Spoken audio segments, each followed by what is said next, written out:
Welcome back to the Shade Tree Garage, and I'm here to let you know this door project is 99.99% complete.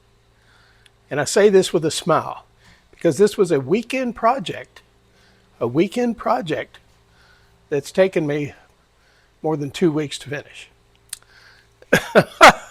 And part of it is because, at least in part, because of the use of mixing original and repo parts. All right, first, now I've got a new, let me turn this thing around a little bit, drop it down. All right. I've got a brand new regulator, window regulator, works great. The old one was really worn, and of course, on a driver's door, you can always expect the window mechanism to wear out first.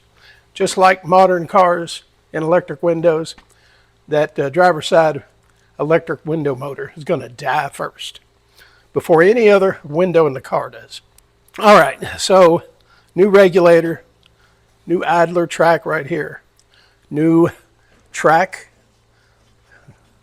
that the rollers on the regulator ride in, and also a new track at the bottom of the glass all the way across. And actually, this is the second new track. The first one was a passenger side track, and I put it on last year and didn't know it wasn't the right side until just a couple days ago. And I'd used polyurethane windshield adhesive to mount the thing. Well, there's no getting that stuff off. And long story short, I had to cut the backside of of that bracket that you glue on the bottom of the window, and then take a razor knife down each side to cut the glue before I could peel the thing off in two pieces. But I got the right one from Mutton Hall Chevy Parts and adhered that, and it's worked great. All right, so lots of new parts here. New wing vent frame, but I'm using the original regulator. I did rehab it, gave it a good greasing, and it works good. Now here's a point that I ran into. This might be something to watch for. Now this is the original vent window. And this frame isn't real bad. It's got the wear, and it was serviceable, I guess. But let me show you this. All right, this is the business end that goes in the regulator. This part here. On my reproduction, one that I put in, and I didn't know this at first, the thickness of this stem right here was considerably thicker than the original. And at one time when I was messing with the window glass, I took the vent window assembly out, and then I tried to fit the regulator on the new door stem, the new vent window stem. Well, it wouldn't go in there. It was too thick. So I had to take my angle grinder and I ground the devil out of it. So when I finally was able to mate the two, the vent window stem dropped down in it without a problem. But be aware, if you get a reproduction vent window frame, test fit this end in that regulator. Make sure you've got a nice, easy fit. Otherwise, you're going to beat your brains out trying to get it to go down in that regulator. Okay? All right.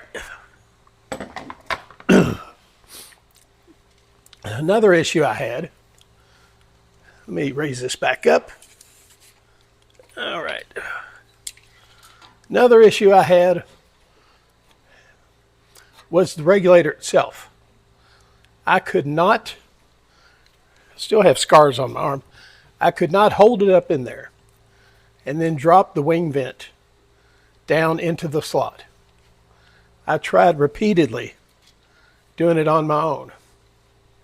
No good.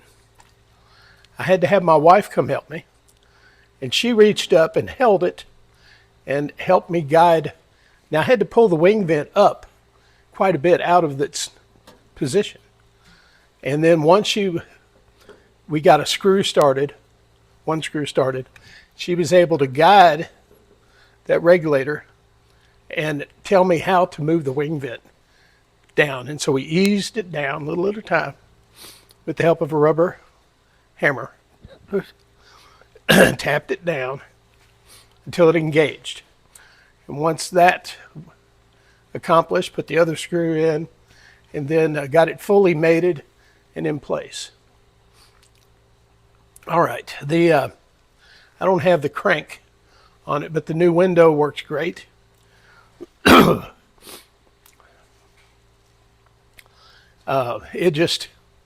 just about lost my religion messing with the regulator.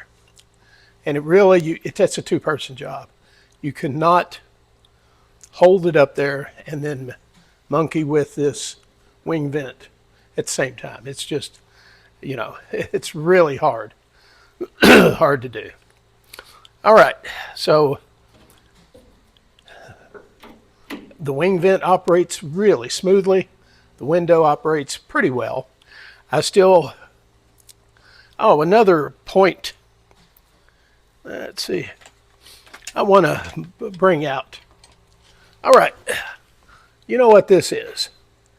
This is that screw, that threaded assembly that screws into the bottom of the vertical channel on the back side of your wing vent.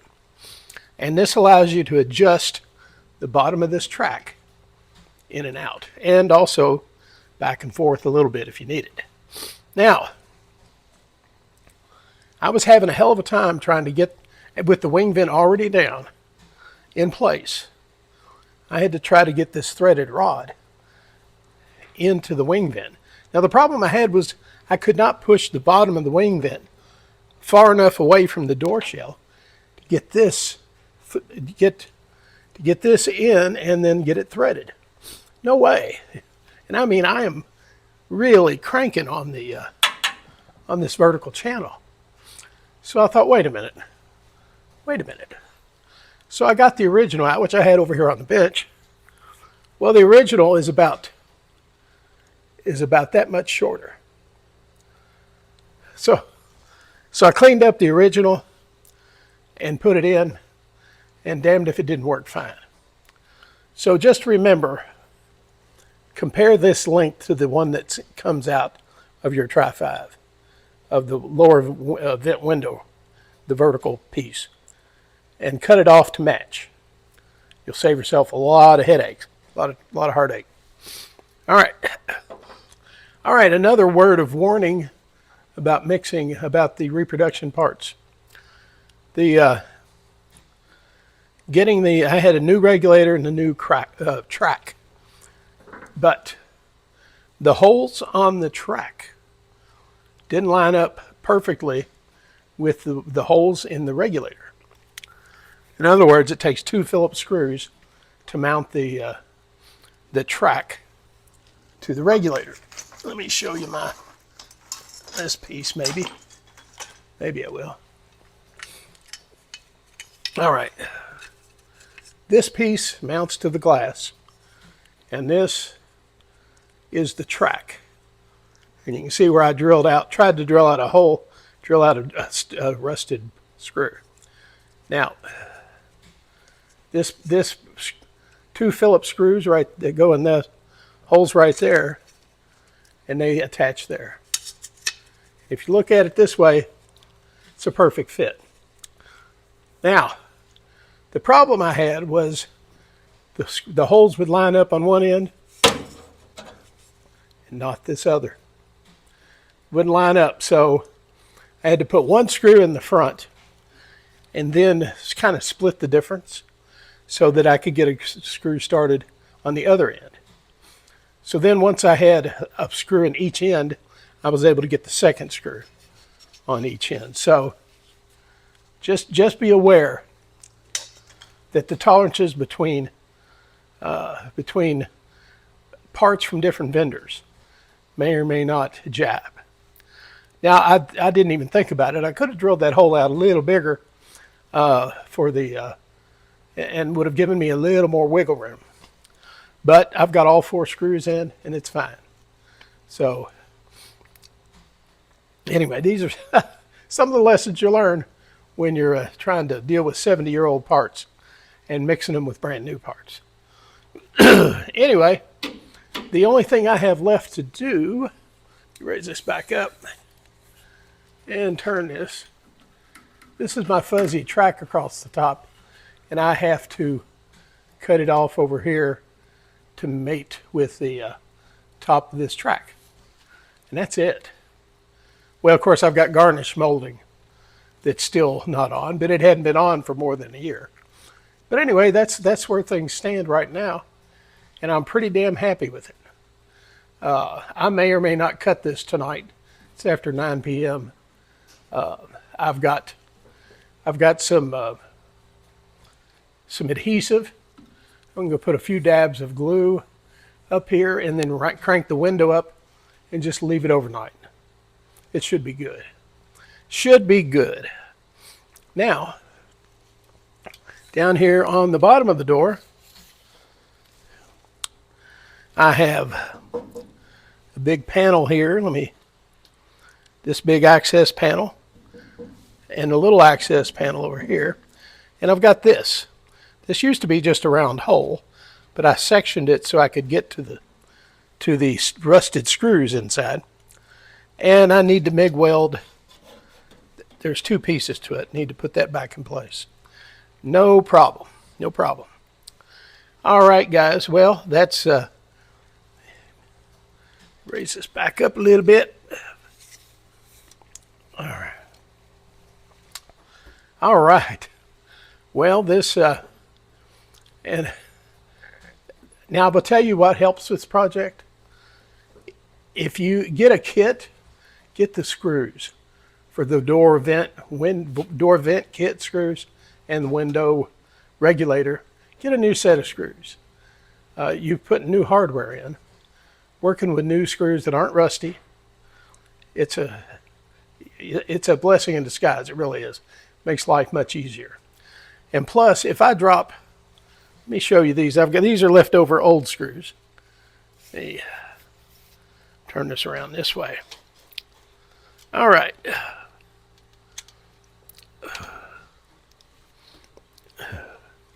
All right, you see this magnet with these rusty ass screws on it.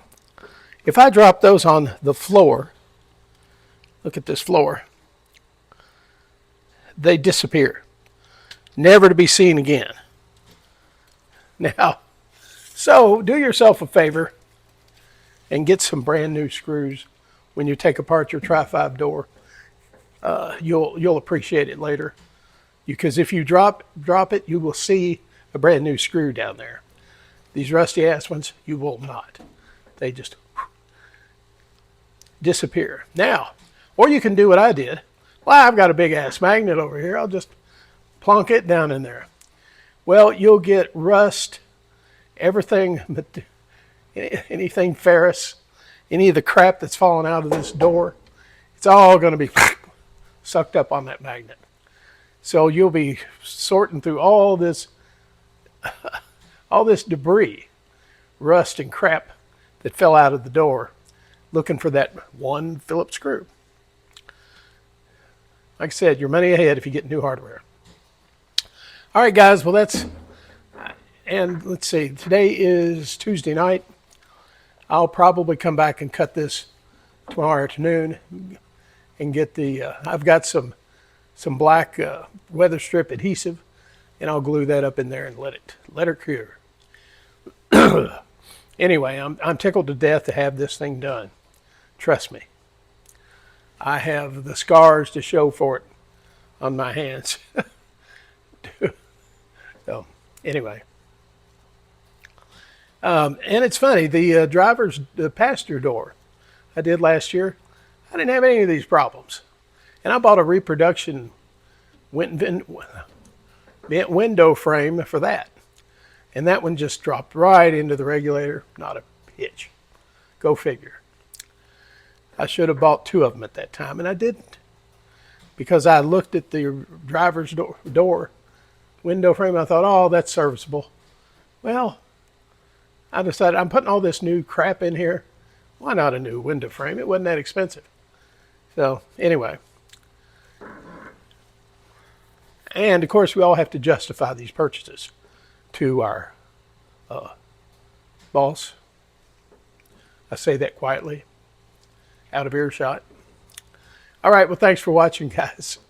And now I've got a few things to do. I've got to clean up the inside of the car.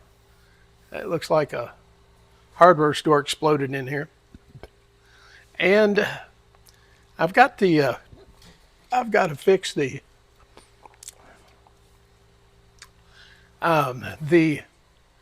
I was messing with the lighting on my gauges, and I've got some loose light wires hanging down. I need to zip tie those up out of the way, out of sight. It'd be nice to have carpet, but that's coming.